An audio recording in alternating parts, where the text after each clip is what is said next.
Today we're going to be doing another house renovation video. I know it's just like your guys' favorite videos that I do, but I like talking about it and seeing the befores and afters and progression on my house. So that's what we're gonna do. So as you can tell from like the title of the video, I basically rebuilt my shed outside. 2 years after I started the project, I finally put the last touches on it. I always get, distracted and start doing other projects, and then it's also outside, so the weather is affecting my options of when to, you know what I mean? It's just like, it took forever, but it's finally done, thankfully, and we can talk about it. So I mean, when I moved in, they had a shed there, but it was old, it was rotting from the outside, it was rotting on the inside of the floor, like it was super sketch, super like dinky, tiny. I couldn't even like stand up straight in it. So I was like, you know what? We just gotta rip it down and build a new one. So the first thing I did was tear out the fence that was connecting the porch to the shed to the back of the garage. There's also this bush like right in the way of at the edge of my patio. For my future plans with my deck, it was just kind of in the way and I didn't like it. So we ripped that out, which was awful. We went real country. I like dug it out and then we hooked some chains around it. My dad brought his diesel truck in my backyard and we just ripped that puppy out. Super self-conscious that all my neighbors just think I'm this yeehaw guy now because, it's super loud when he was just like revving the engine, but you do what you gotta do, you know what I mean? So we tore down the shed, I got to do a bunch of smashing, but I also saved a lot of 2x4s. Most of the wood in there was rotting, but there was some like 2x4s that were like not rotting. They didn't necessarily look the best, but we saved what we could so that we could use it on the new one so we wouldn't have to spend so much, because I started this during like COVID and wood prices were like going up like crazy, So first we decided to pour a concrete pad just so it wasn't sitting on the ground and have the bottom rot out like the other one did, or put it on cinder blocks. We just made a pad. It would just be like a little bit nicer on the inside. So the first thing I did was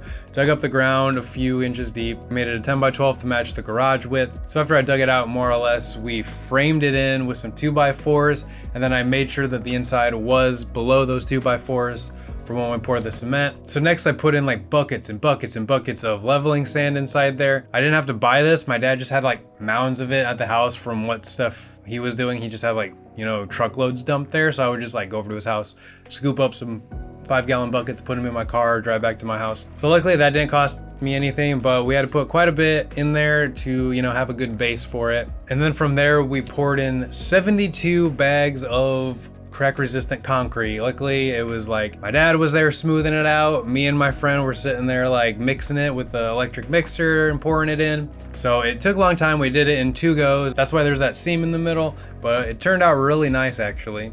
So all that cement and the rebar that we put in there to hold the 2 pads together cost around $489. So that's a pretty big expense, which you wouldn't really have to do if you were doing this yourself and decided to go a different route like cinder blocks or something. So next we started to frame this thing in. We took some treated 2x4s and put them around the base of the concrete. And then we took some construction lumber and, just built up the frames. Next we took some 7/16 OSB and we sheeted the sides. Is it sheeted or sheathed? Whatever, we put them on the sides, you know what I mean, to enclose it. I also learned a very important lesson when doing this. When you start from scratch and do it all yourself, things just come together much better, right? Like all our angles were good, all our seams were good on when we were sheathing. They were like right on the center of the wood and everything. It's so much better than when you're like tearing a house apart and redoing it, because nothing ever goes according to plan when you do that. And then when framing this, we did leave a 5-foot opening for a door that we'll get back to later.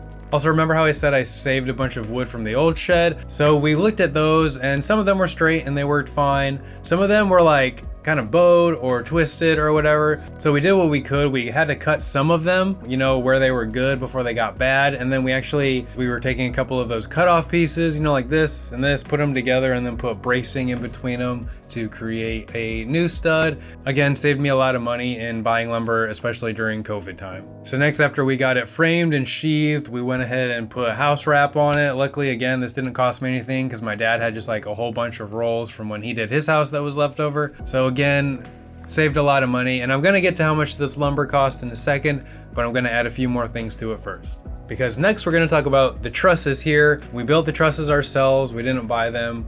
So basically we took 2x12 yellow pine to use as the angled pieces, and then we used the 2x on the bottom, and then we just braced them with plywood at the joints.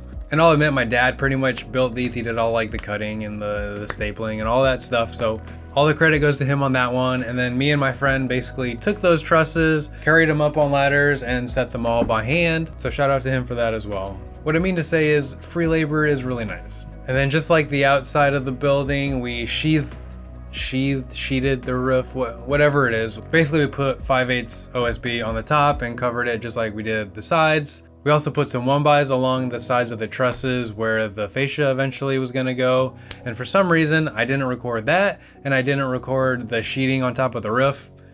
Don't know why. You know, it's like when I make progress on something, I try to like take a short little video of it just so I have it, but I guess I forgot, and then I never look at it until like when I make these videos, and then I realize I don't have it, and then I'm like, oops. But yeah, anyway, so now we'll get into the total cost of the wood for basically all of that, because that was all the wood we pretty much used for the most part. So in total, all the construction wood for the framing, the yellow pine for the trusses, all the sheeting OSB for all the sides and everything, that came to a total of $605. So again, I saved a lot of money by just literally saving and salvaging what I could from the old shed. Next up, I went ahead and shingled the top of the roof, and I tell you what, my back still remembers it. My back! Oh, my back! But in all, that only cost me $133 plus a few years off my back and knee life. At this point, the weather was like super cold out. We had it wrapped. We just wanted to get it, you know, shingled so that it would kind of be winter proof. And then we would come back and hit it next year again. So when it started warming up, we just went straight into all the siding and vinyl stuff. We put on fascia, soffit, undersill trim, put on some J trim, outside corners, and then we finally put on some siding.